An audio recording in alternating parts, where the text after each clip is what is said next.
പിതാവിൻ്റെയും പുത്രൻ്റെയും പരിശുദ്ധാത്മാവിൻ്റെയും നാമത്തിൽ ആമേൻ. എൻ്റെ പ്രിയപ്പെട്ടവരെ, ഇന്ന് ജൂലൈ മാസം 24 വെള്ളിയാഴ്ച. അമ്മേ പരിശുദ്ധ അമ്മേ, അമ്മേ പരിശുദ്ധ ദൈവമാതാവേ, കൃപാസനത്തിലൂടെ ഞങ്ങൾക്കും ഞങ്ങളുടെ ദേശത്തിനും അമ്മ മധ്യസ്ഥം തേടി തന്ന എല്ലാ അനുഗ്രഹങ്ങൾക്കും കൃപകൾക്കും ഞങ്ങളിപ്പോൾ ഹൃദയം നിറഞ്ഞ നന്ദി പറയുന്നു.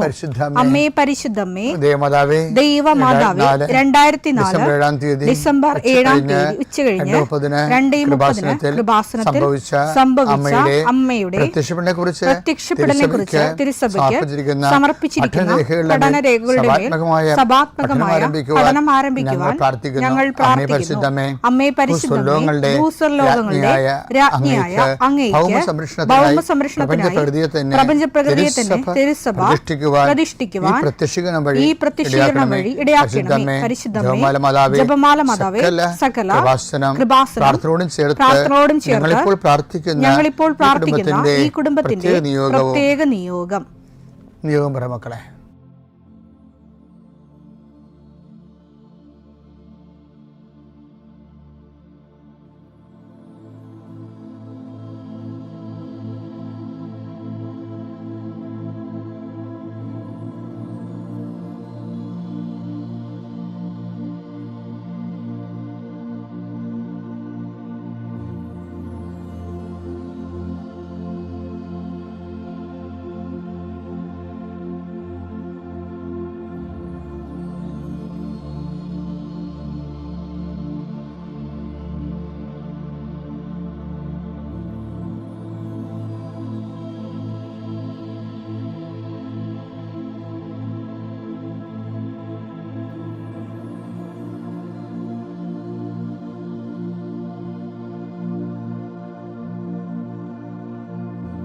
അമ്മയുടെ പ്രത്യക്ഷീകരണത്തിന്റെ ഈ അനുഗ്രഹവേളയിൽ ഞങ്ങൾക്ക് സാധിച്ചു തരുവാൻ കനിയണമേ.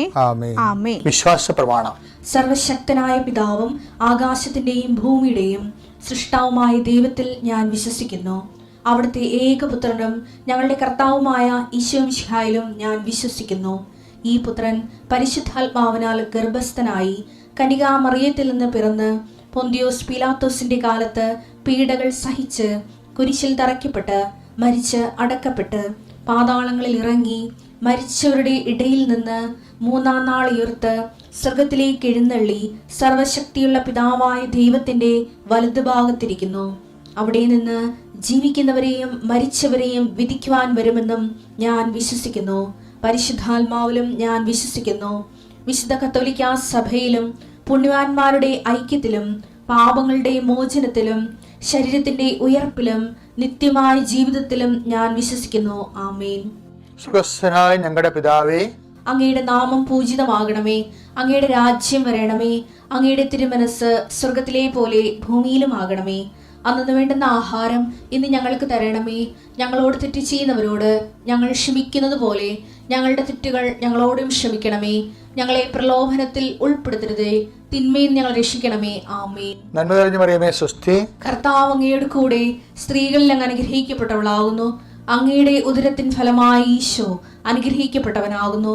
പരിശുദ്ധ മറിയമേ, തമ്പുരാന്റെ അമ്മേ, പാപികളായ ഞങ്ങൾക്ക് വേണ്ടി ഇപ്പോഴും ഞങ്ങളുടെ മരണസമയത്തും തമ്പുരാനോട് അപേക്ഷിക്കണമേ. ആമേൻ. കർത്താവേ, നിന്റെ ഉന്നതമായ നാമത്തിന് സ്തോത്രം ചെയ്യുന്നു. കർത്താവേ, നിന്റെ വിശുദ്ധ പൗരോഹിത്യത്തെ മഹത്വപ്പെടുത്തണമേ. കർത്താവേ, സഭയിലുള്ള സാന്നിധ്യം പ്രകടമാക്കണമേ. 40 വർഷം ഞാൻ അർപ്പിച്ച കുർബാനയുടെ യോഗ്യതയാണ്.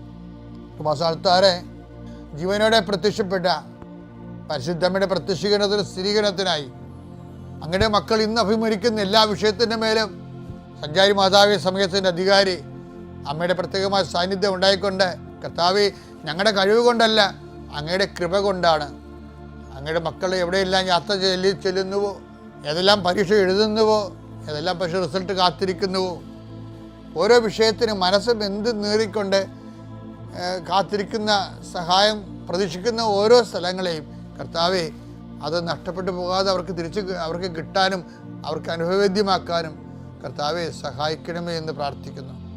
നഷ്ടപ്പെട്ടു പോകുന്ന സ്ഥലങ്ങൾ, നഷ്ടപ്പെട്ടു പോകുന്ന ബന്ധങ്ങൾ, നഷ്ടപ്പെട്ടു പോകുന്ന കരാറുകൾ, ഇങ്ങനെ നഷ്ടപ്പെട്ടു പോകാൻ സാധ്യതകളെല്ലാം കർത്താവിൻ്റെ നാമത്തിൽ ബന്ധിക്കുന്നു.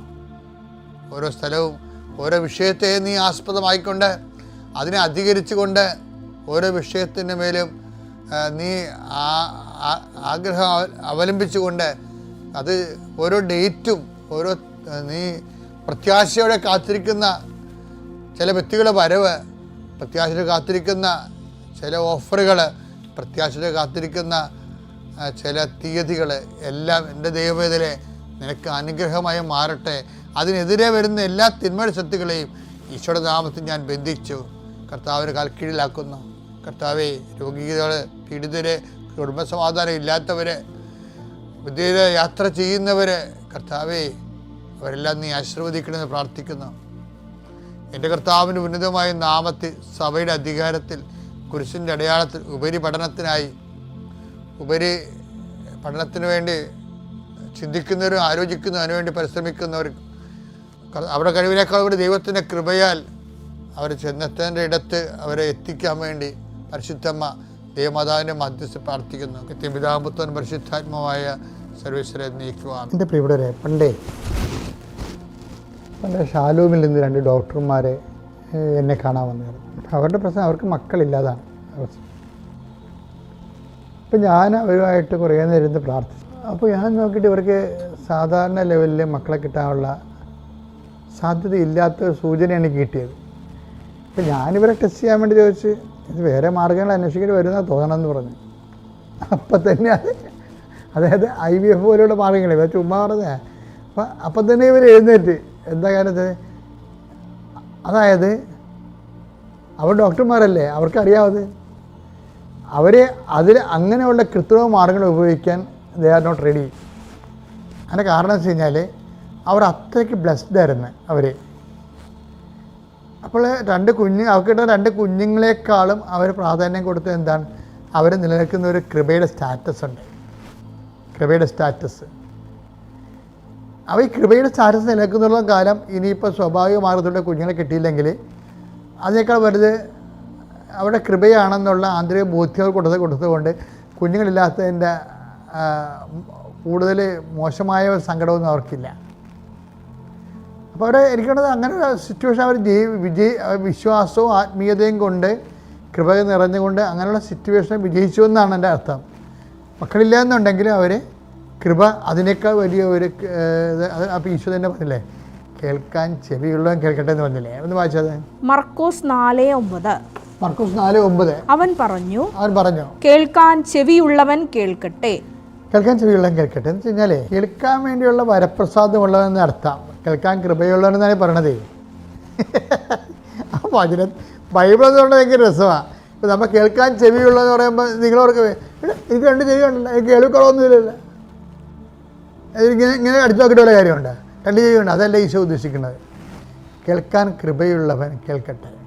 അപ്പം ചില കഠിന വചനങ്ങൾ നമുക്ക് കേൾക്കണമെന്നുണ്ടെങ്കിൽ അതിന് എക്സ്ട്രാ കൃപ വേണം. ഈ ഡോക്ടർമാർ ആ എക്സ്ട്രാ കൃപ നേടിയ ആൾക്കാരാണ്. അത് സുവിശേഷവിഹിതമായ ദൈവികമായ നിലപാടിൻ്റെ ഭാഗമായിട്ട് ദൈവം തങ്ങളുടെ സഹപ്രവർത്തകരായിട്ട് ഇവരെ എടുക്കുമ്പോഴാണ് എക്സ്ട്രാ കൃപ കിട്ടുന്നത്. ദൈവത്തിൻ്റെ കൂട്ടുവേലക്കാരെന്ന ബൈബിൾ പറയണത്. എടുത്തേ, കൂട്ടുവേലക്കാരെടുത്തേ. 1 കൊരിന്തോസ് 3:9. 1 കൊരിന്തോസ് 3:9. ഞങ്ങൾ ദൈവത്തിൻ്റെ കൂട്ടുവേലക്കാരാണ്, നിങ്ങളാകട്ടെ ദൈവത്തിൻ്റെ വയലും വീടും. അപ്പോൾ അതായത് ദൈവം പ്രവർത്തിക്കുന്ന ഇടമാണ് വയലും വീടും. മറ്റെന്താണ്, ആ വയലിൽ പ്രവർത്തിക്കുന്ന ദൈവത്തിൻ്റെ കൂടെ പ്രവർത്തിക്കുന്ന ആൾക്കാരാണ് ദൈവത്തിൻ്റെ കൂട്ടുവേലക്കാർ. ആ പ്രേക്ഷിതരുടെ ഉടമ്പടി എപ്പോഴും അന്വേഷിക്കുന്ന ഈ കൂട്ടുവേലക്കാരാണ്. കൂട്ടുവേലക്കാർക്ക് എന്താ പ്രശ്നം എന്ന് വെച്ച് കഴിഞ്ഞാൽ കേൾക്കാൻ ചെവിയുള്ളവൻ കേൾക്കട്ടെ എന്ന് വെച്ച് കഴിഞ്ഞാൽ ചില കഠിന വചനങ്ങൾ കേൾക്കാൻ കൃപയുള്ളവരാണ് ആരാണ് ഈ കൂട്ടുവേലക്കാർ. അപ്പം നമ്മൾ മരിക്കണമെങ്കിൽ ഈ കൂട്ടുവേലക്കാരുടെ സെക്ഷനിലേക്ക് മാറണം കേട്ടോ. ചില കഠിന വചനങ്ങൾ, ഇപ്പം എനിക്ക് ഈ രോഗമാണ്, ഓക്കെ, ഞാനത് അക്സെപ്റ്റ് ചെയ്യുന്നു. എന്തായാലും ഞാൻ കർത്താവിൻ്റെ വചനം വിശ്വസിച്ചും ആ വചനം അനുസരിച്ച് കേൾക്കുക എന്ന് വെച്ചാൽ അനുസരിക്കുക എന്ന് അർത്ഥം. ബൈബിളിൽ കേൾക്കുക എന്ന് വെച്ചാൽ ഈ സൗണ്ടിൻ്റെ ഇയർ ഡ്രമ്മിൻ്റെ മെക്കാനിസത്തിലുള്ള കേൾവിയല്ല ഉദ്ദേശിക്കുന്നത്. കേൾക്കുക എന്ന് വെച്ചാൽ അനുസരിക്കുക എന്നാണ്. അനുസരിക്കാൻ ചെവിയുള്ളവൻ കൃപയുള്ളവൻ അനുസരിക്കട്ടെ എന്നാണ് ഈശോ പറയണത്. കേൾക്കാൻ ചെവിയുള്ളവൻ കേൾക്കട്ടെ എന്ന് വെച്ച് കഴിഞ്ഞാൽ ഈ വചനം കഠിനമാണ്, പക്ഷേ അനുസരിക്കാൻ കൃപയുള്ളവൻ അനുസരിക്കട്ടെ. അപ്പം കഠിന വചനങ്ങൾക്ക് എപ്പോഴും വേണ്ടത് കൃപയാണ്. യോഹന്നാൻ 6:60. ഇത് കേട്ട് അവന്റെ ശിഷ്യരിൽ പലരും പറഞ്ഞു, ഈ വചനം കഠിനമാണ്, ഇത് ശ്രവിക്കാൻ ആർക്ക് കഴിയും? അപ്പൊ മക്കളില്ലാത്ത വേറെ ഡോക്ടർമാർക്കുണ്ടായിരുന്നു, വേറെ ആൾക്കാരുണ്ടായിരുന്നു, ആർക്ക് കഴിയും? അവർ പോയി. അപ്പം ഇവർ പോകത്തില്ല. കാര്യം എന്താണ്? ഇവർ മക്കളേക്കാൾ വലുതാണ് അവർക്ക് കൃപ, അവർക്ക് കേൾക്കാനുള്ള കൃപയുണ്ട്, അനുസരിക്കാനുള്ള കൃപയുണ്ട്. അപ്പം അതുകൊണ്ടാണ് അവർ അവിടെ നിന്നത്. അപ്പം അത് അങ്ങനെ നിൽക്കുന്നവരെയാണ് പറയണത് ദൈവത്തിൻ്റെ കൂട്ടുവേലക്കാരെന്ന് പറയണത്. എൻ്റെ മക്കളെ, ഈ ദൈവത്തിൻ്റെ കൂട്ടുവേലക്കാരാകാൻ വേണ്ടി പ്രാർത്ഥിക്കണം. അത് കൃപ എന്ന് പറഞ്ഞ സംഭവം കൂട്ടുവേലക്കാർക്കാണ് കൊടുക്കുന്നത്, കൂടുതലായിട്ട് കൊടുക്കണത്. അപ്പോൾ ദൈവത്തിൻ്റെ കൂട്ടുവേലക്കാരെന്ന് വെച്ചാൽ ദൈവിക പദ്ധതികളോട് കൂടിച്ചേർന്ന് ജീവിച്ചു പോണവരാണ്. ദൈവിക പദ്ധതികളോട് കൂടിച്ചേർന്ന് ജീവിച്ചു. ചില ആൾക്കാർ ദൈവിക പദ്ധതികളോട് അവസാനം വരെ അൽപ്പെടുത്തി. ഇപ്പോൾ ഇന്നാൾ ഞാൻ പറഞ്ഞില്ലേ, എപ്പോഴിടയ്ക്ക് ഞാൻ പറയണതാണ്, ഒരു 79 വയസ്സുള്ള ഒരു വല്യമ്മച്ചി ഞാനോട് സംസാരിക്കാനിടയായി. അപ്പോൾ ആ അമ്മ ഇപ്പോഴും ദൈവമായിട്ട് ഗുസ്തിയിലാണ്. എന്താണ്? കർത്താവ് എനിക്കൊരു മകനെ തന്നിട്ടെങ്കിൽ ഇപ്പം എന്നോളം ഉണ്ടായിരുന്നോ. അതാണ് അവർ പറയണത്. അതിൻ്റെ അർത്ഥം അവർ അക്സെപ്റ്റ് ചെയ്തില്ലെന്നല്ല അർത്ഥം. അങ്ങനെയുള്ളവർക്ക് കൂട്ടുവേലക്കാരാകാൻ പറ്റത്തില്ല. കാര്യം എന്താ കാര്യം? അല്ലെങ്കിൽ പഴയ ആൾക്കാർക്ക് കൂട്ടുവേലക്കാരാൻ വലിയ പാടാണ്. കാര്യം അവർക്ക് ദൈവവചനം അറിയത്തില്ല. അതാണ് പ്രശ്നം. ദൈവവചനത്തിനുള്ള പ്രൊവിഷൻസ് അറിയത്തില്ല. ഇന്നത്തെ പുതിയ തലമുറയ്ക്ക് വിശുദ്ധീകരിക്കാൻ എളുപ്പമാണ്. എന്താ കാര്യത്തിൽ നമ്മൾ വചനത്തിലാണ് അവരെ വിശുദ്ധീകരിക്കുന്നത്. അപ്പം നമ്മൾ ദൈവത്തിൻ്റെ കൂട്ടുവേലക്കാരാകണമെന്നുണ്ടെങ്കിൽ നമ്മൾ ദൈവിക പദ്ധതികളോട് സഹകരിച്ചാൽ മതി. ശരീരത്തിൽ കഠിനമായിരിക്കും, പക്ഷേ അതിൻ്റെ കൃപ നമുക്ക് തരും. അതിനുവേണ്ടിയുള്ളതാണ് കൃപയാണ്, അതിനുവേണ്ടിയുള്ള അലോട്ട്മെൻറ്റാണ് കൃപ. ആ വഴിക്ക് കിട്ടുമ്പോൾ ആ ഒരു കഠിനമായ പദ്ധതി ഏറ്റെടുക്കുമ്പോൾ കിട്ടുന്ന കൃപ കൊണ്ട് വഴയുന്നതിനെ ചീരുന്നതിനെ. അതാണ് ഒരു മെക്കാനിസം എന്ന് പറയുന്നത്. 90% പരിശുദ്ധാത്മാവിനാണ്.